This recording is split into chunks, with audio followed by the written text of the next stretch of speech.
So, you want to be prepared for your new shiny Steam controller? Well, here are some tips to help you get the most out of your experience. The final one is a real game changer. Number 1. Customize everything. Steam has a thing called Steam Input. This tool is an extremely powerful input remapper. You can rebind every button on the controller to other buttons or keyboard and mouse keys, allowing you to add multiple actions to the same buttons. This is pretty standard, but you have to remember that you're using this thing on a PC, so if the game allows for gamepad and keyboard inputs at the same time, all the extra commands on a keyboard can be mapped to the controller. And that's just the tip of the iceberg, because you can change the commands based on how you press the button, like is it a double tap, a long press, a button chord. You can even play games that do not have gamepad support at all. Honestly, I'm just scratching the surface, and most tips on this video will be about this, and trust me, you have no idea how cool this can be. Number 2, don't sleep on the trackpads. If you are watching this video, you probably already like the trackpads, or you are at least curious about what they can do. These are special trackpads, because unlike your average notebook, these trackpads vibrate to give you a more tactile feel to them. So when you set the trackpad to act like a D-pad, for example, you will actually feel like you're pressing a button. And like everything in this controller, trackpads are incredibly customizable. You can use it as a D-pad to not lift your thumb from the left stick, or you can use the left trackpad as something like a virtual arcade stick, which is unironically a good way to play fighting games. You can also create menus for games with lots of buttons, like you can create your own weapon wheel. Or if you're a fan of strategy games, one trackpad can be a scroll wheel and the other can be a mouse pointer. You can even aim with the trackpads. The applications are really only limited by your imagination. Number 3, don't sleep on gyro aiming.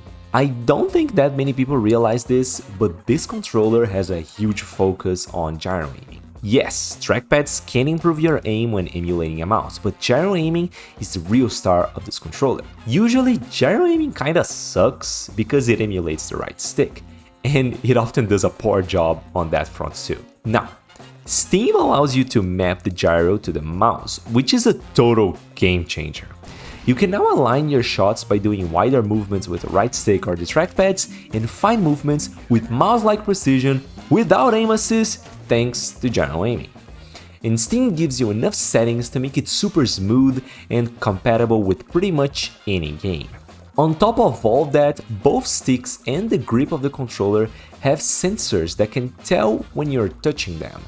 These can be used to control when the gyro will be active, but in reality, you can bind any button or action to them. All of this can be a bit hard to set up, however, because it will depend on whether the game supports mix inputs or not. Which leads me to number 4, use community layouts. All of these customizations are great, but maybe you don't want to spend hours creating a configuration.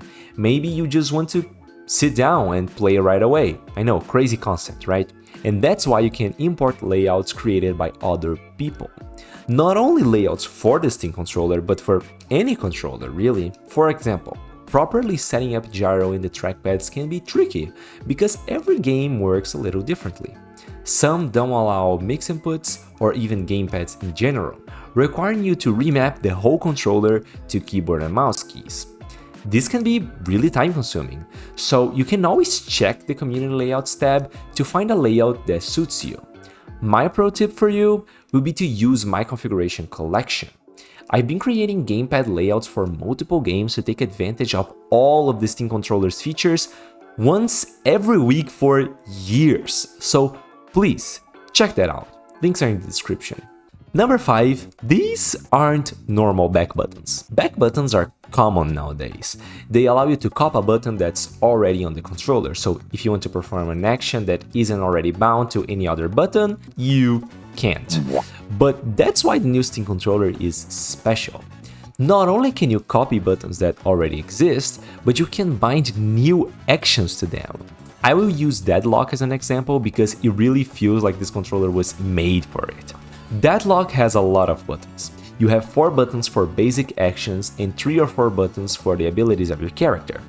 To fit all of these actions on a standard controller, you hold L1 plus the face buttons to use your abilities, but that can be a bit confusing and awkward. With 4 extra buttons, however, you don't have to worry about any of that, because they can be used to activate your abilities and the face buttons can be used just for the standard jump, slide, reload, and parry, freeing L1 to be whatever other action you want. The Steam controller isn't the only controller that can do that, but this is a really rare feature, so I'm really glad this is here. Number 6, using the Steam controller on non-Steam games.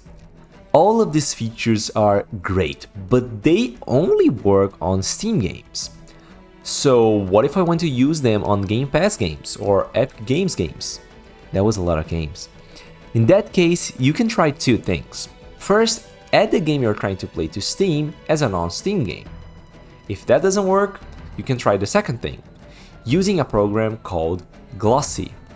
This isn't an official solution, but since the first Steam controller, people have created ways to use Steam input on non-Steam games. If you're curious about this, I already made a video about it. Number 7, maybe you don't need a Steam controller, and that's not a bad thing. All of these features are available for everyone. Valve, being base as they are, allow any controller to take advantage of Steam input, so maybe even if the Steam controller is too feature-rich for you, or too expensive, or is just not what you're looking for, you can still take advantage of most of the stuff I talked about in this video. With something like a DualShock 4, or a DualSense, Switch Pro controller, 8-bit Ultimate 2. This goes to show that the Steam controller isn't improving the PC experience just for its users. The existence of this controller will improve the PC experience for every modern controller, because any new features or updates to Steam input will apply to everyone. So tell me, how many of these points did you already know about? And can someone comment down below how many times I said Steam in this video? I feel like it was at least 20. If you like this video, this channel is all about making the most out of your controller, so subscribe. Shout out to my Patreons, William, Orlando, Christopher Fox, Tana Oath, Easy, Ars Poetic, and Oryx Gazella. Thank you so much for watching.